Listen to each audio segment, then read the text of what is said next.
Yes, people, it's your boy Fred Stones back at you with another one. Let me talk about this Leaving Neverland story. I want to talk about this Leaving Neverland. I know I'm a bit late on it, but I had to digest it and dissect it how I feel fit. Um, the documentary was very, very well made, I have to say. Like, in the propaganda of what they're trying to paint, very, very well made. It was sexually explicit, it was horrific and triggering, especially for victims that's been through this before. And it was very impactful on the audience, as we can see, because it's causing a lot of controversy on social media and everywhere, because there's a lot of people who say Michael Jackson did do it. There's a lot of people who say Michael Jackson don't do it. From what I see, most of the people believe what I think, Michael Jackson didn't do it. Because before I go into it, Oprah, why would you give these two boys, these two men now, a platform? Why would you do that? I always thought you and Michael Jackson was friends. I always thought maybe you and Michael Jackson was closer friends than the way you're doing him right now. And to be quite honest, like, you're giving a platform to these people without no supportive evidence. No supportive evidence at all. Just a testimony of two men who said these things have happened to them. And I understand Oprah's a sexual abuse victim as well, which is why I think they've used her as a pawn in this game as well. Because being on Oprah's platform gives it a lot of credibility, which is why there's been a lot of backlash at Oprah for doing this to Michael Jackson. Because this really wasn't expected of her. I mean, after all, Oprah, you've got friends like Harvey Weinstein, Kevin Spacey, and all these people. But I don't see you making documentaries about, leaving Harvey Weinstein's house or all these other crazy things. But that's for Oprah. Oprah got her own conscience to live with. Anyway, Wade Robson and James Safechuck. Wade Robson said he's sexual. Michael started touching him at 6 or 7 years old. So you're telling me, for his parents, when Michael supposedly started doing all these crazy things to you, like, his parents didn't notice a change in his behavioral patterns, a change in how he conducted himself, nothing like that. The parents didn't realize he was more sexually active or nothing of such sort. No? Okay. And I find it quite interesting that they both come out at the same time. And they both, coincidentally, were only triggered that Michael was a paedophile when they had their kids. So you went through from your young age to a teenage to your 20s, your 30s, and now you realized it's wrong what Michael was doing all that time. You only realized it was wrong after all this time. Why do people believe this? I don't understand why people believe this. You only realize, both of you as well, at the same time. So all these times, like, he was buying you presents, houses, helping you with your career. You was choreographing for Britney Spears, which I doubt you would have been doing. And had it not been for Michael, you was choreographing for Britney Spears and many other people. When it was all good, it was all good. Like, even in the 2005 trial, when Michael was being accused by another accuser, which Michael was, all the charges was dropped. He bust charges, you know what I'm saying? He was innocent of all charges. So, in 2005, Wade Robson was the defense's first witness. He was called to the stand to testify for Michael Jackson. And they said that his testimony was so powerful, that it was one of the things that got Michael Jackson off. So powerful. And I've seen him on many shows over the years. Jimmy Kimmel, and all sorts of shows in America. Because if you go on the internet, you can see there's loads of footage of Wade Robson. And they've asked him many times, has Michael done anything to you? And he said, all, and it's not even like he's saying it and he's being withdrawal while saying it. He said it. You can look at the expressions on someone's face while they're saying stuff. He genuinely means it. But now, all of a sudden, you and James Safechuck realize, oh, Micheal was touching you. Like, oh, I have so many areas to dissect, but I don't even think I'm going to get into it because I always do these videos and then later on I'm like, oh, I should have hit that. But I just find there's a lot of fishiness in this documentary. Like the fact that it was well made. Like people need to understand, yeah. Like some people still think Wakanda's real because of that Marvel film. Do you know what I'm saying? Like when a film is well made, like it captures you. It really captures you.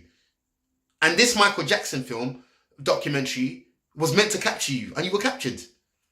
But don't let your emotions take away from your logic. Just look at it. This boy has been saying for years, Michael Jackson, he said it was crazy of people to even suggest that Michael Jackson was something like they were painting him out. Brett Barnes, Macaulay Culkin, which is two other boys that was mentioned in the documentary when Wade Robson and James Safechuck said about when these two other kids came around, they got a bit jealous and stuff. I'm going to come back onto that in a minute. Them exhibiting jealousy at such age. Anyway, like they got jealous. Brett Barnes and Macaulay Culkin have been interviewed loads of times. They said Michael Jackson have never done anything untoward to them.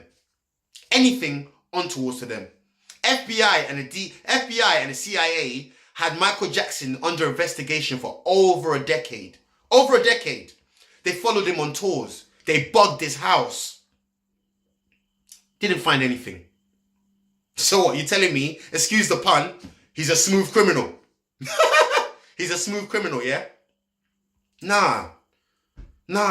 These guys, FBI and CIA, these are like experts at what they do. They're the world's best. They've taken down many people before. You think they wouldn't have taken down Michael Jackson? And he was on surveillance for over a decade. Let that sink in. Over a decade. Nothing found. Went to court, innocent. And now the whole world are up in arms, yeah, because of these two boys' testament. The two boys who have always maintained that Michael Jackson was innocent. Wade Robson, if you are telling the truth now, you said you've come out to create more awareness and to whoever's suffering, you want to let them know. You want them to come out and express themselves. If that's true, that means when you stood trial for Michael Jackson in 2005 and he was acquitted of all charges, the boy that was on the stand saying that Michael Jackson was guilty, he's the first person you need to go back to. Because if you are telling the truth now, you was lying then, which is why everyone finds it hard to believe a liar, yeah? Are you lying now or then? Yeah? But if you are telling the truth now and you was lying then, you owe a lot to that boy because you've ruined his life, potentially. But you don't care about all that. You want to talk about Michael Jackson and his estate. You don't care about money, but he's being sued for over $1 billion.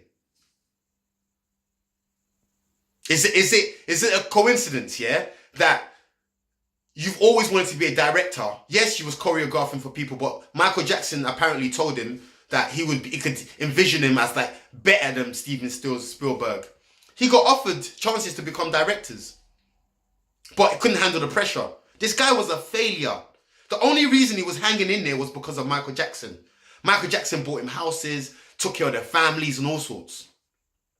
But when it all dried up, bruh, fame. Jay-Z said it. It's nothing like fame is worse than it's the worst drug known to man. Real talk. Jay-Z said it. Fame is the worst drug known to man. People, especially in America, they do anything to get famous. And I feel like this is just a money grab. I, along with loads of people, think this is a money grab. I'm sorry. Wade Robson and James Safechuck. You know what? And they make it even worse for people who's actually been through stuff like this. They make it even worse, a lot worse. Because you're throwing the credibility of actual victims away. It's like all the girls that come out in the past and say, oh, they've been raped by so-and-so. And then if they get found out to be lying. This is exactly what you're doing. And the fact that you're coming out at a time when a man is dead and he can't even defend himself. This is really bad, man. This is bad. This is very, very bad. This is bad. Your souls will rot in hell. I'm not even lying, because everyone can tell you're lying.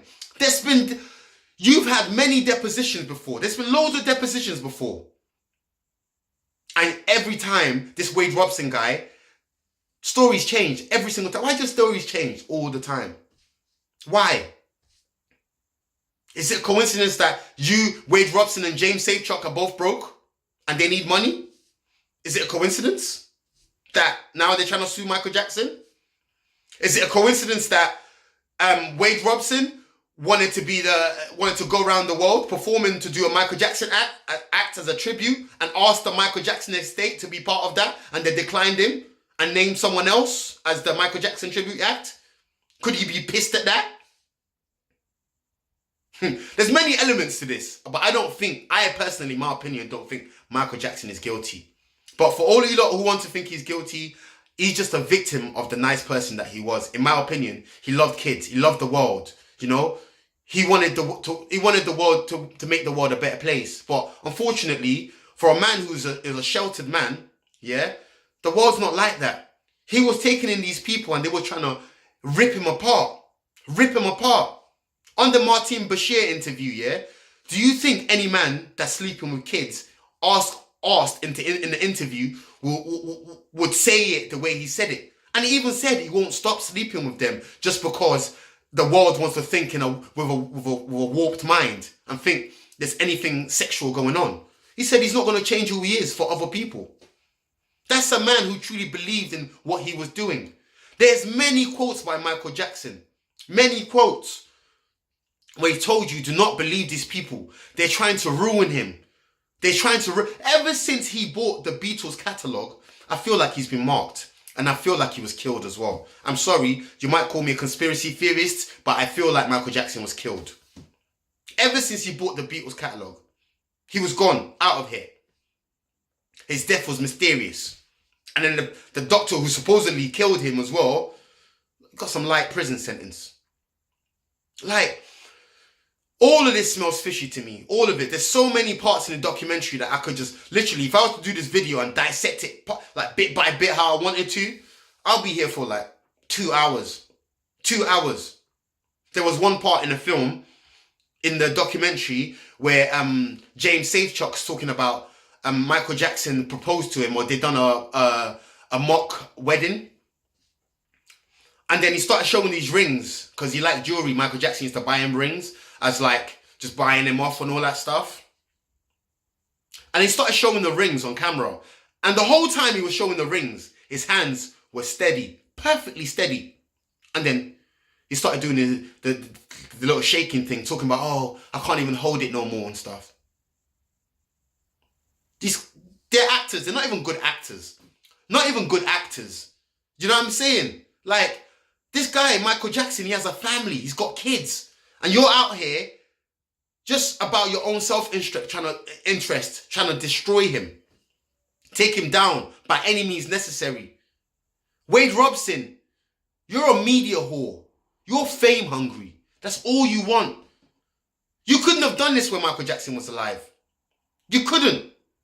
But now, because of the allegations that's tainted Michael Jackson in the past, yeah, you think if I come out with a story, it's a believable story because Michael Jackson's been seen as a pedophile before, or people tried to paint him as a pedophile before. And because he's a man that likes to play with kids, this is going to be a believable story. They asked if they were paid for the documentary and they said no.